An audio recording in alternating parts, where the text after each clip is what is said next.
Bonjour à toutes et à tous, bienvenue à cette nouvelle question d'examen d'entrée spéciale d'admission 2019 pour l'Université libre de Bruxelles.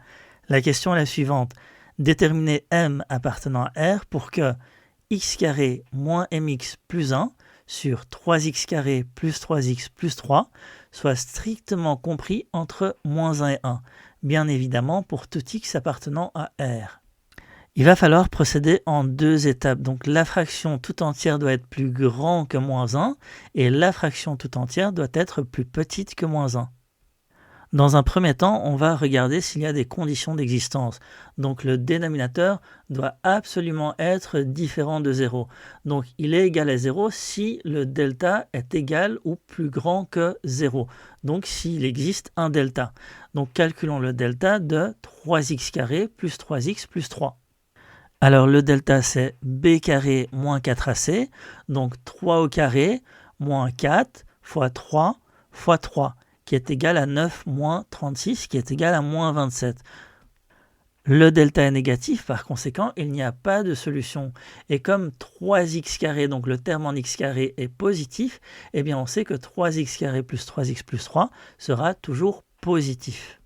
Alors on va s'atteler à la première inéquation, donc toute la fraction doit être plus grand que moins 1. On passe le dénominateur à droite sans changer de signe parce qu'on sait qu'il est positif, donc ça nous donne que x carré moins mx plus 1 est plus grand que moins 1 fois 3x carré plus 3x plus 3. Donc x carré moins mx plus 1 est plus grand que moins 3x carré moins 3x moins 3. Donc on passe tout à gauche et on regroupe les termes en x carré, les termes en x et les termes indépendants, ce qui nous donne 4x carré plus 3 moins mx plus 4 est plus grand que 0. On calcule le delta qui équivaut à 3 moins m au carré moins 4ac, donc moins 4 fois 4 fois 4. Ce qui nous donne 3 moins m au carré moins 64 est plus petit que 0. Ce qui nous donne 3 moins m, le tout au carré est plus petit que 64. Et donc on arrive à trouver que 3 moins m doit être compris entre moins 8 et 8. Et que par conséquent, moins m doit être compris entre moins 11 et 5. Et que m doit être compris donc entre moins 5 et 11. Donc on vient de montrer que pour que toute la fraction soit plus grande que moins 1, eh bien m doit être compris entre moins 5 et 11. On s'attelle à la deuxième partie qui consiste à montrer que toute la fraction doit être plus petite que 1. Et donc on effectue exactement le même procédé. Donc le dénominateur, on le passe à droite sans changer de signe. X carré moins mx plus 1 doit être plus petit que 3x carré plus 3x plus 3. On passe tous les termes à droite et on regroupe les termes en x carré, les termes en x et les termes indépendants ensemble, ce qui nous donne que 0 doit être plus petit que 2x carré plus 3 plus m fois x plus 2, ce qui est équivalent à 2x carré plus m plus 3x plus 2 plus grand que 0.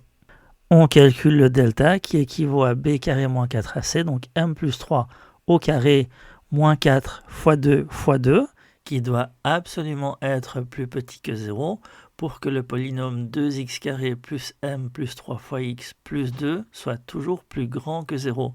Donc le delta est lui-même une fonction du second degré avec un paramètre m, et l'idée est de calculer m pour que le delta soit toujours plus petit que 0.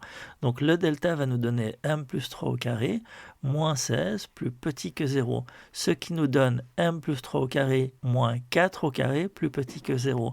Et on voit ici une identité remarquable similaire à a carré moins b carré, qui équivaut à 1 moins b fois a plus b.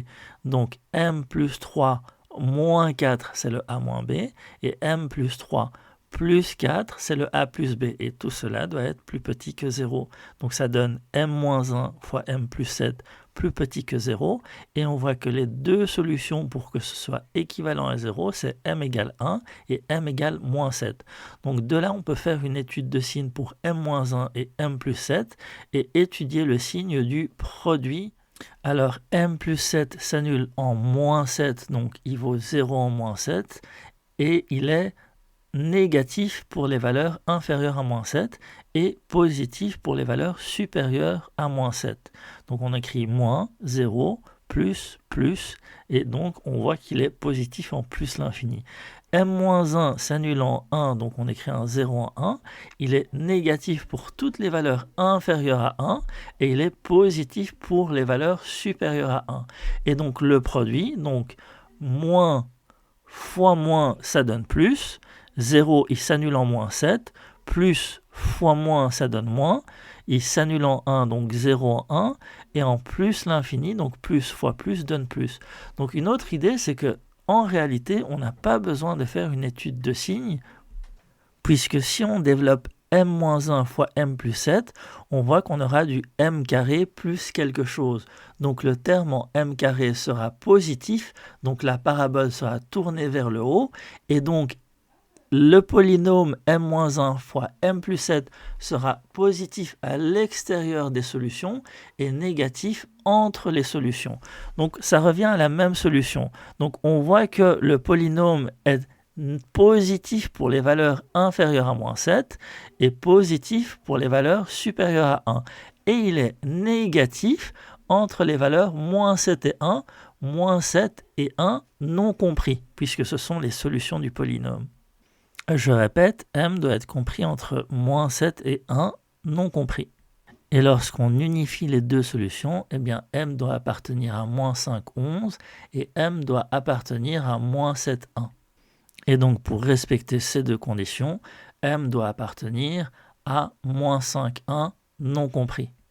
Donc solution finale, m doit être compris entre moins 5 et 1 non compris. Voilà, ceci termine cette vidéo, donc cette question. N'oubliez pas de vous abonner et de liker la vidéo si le contenu vous a plu et je vous dis à très bientôt.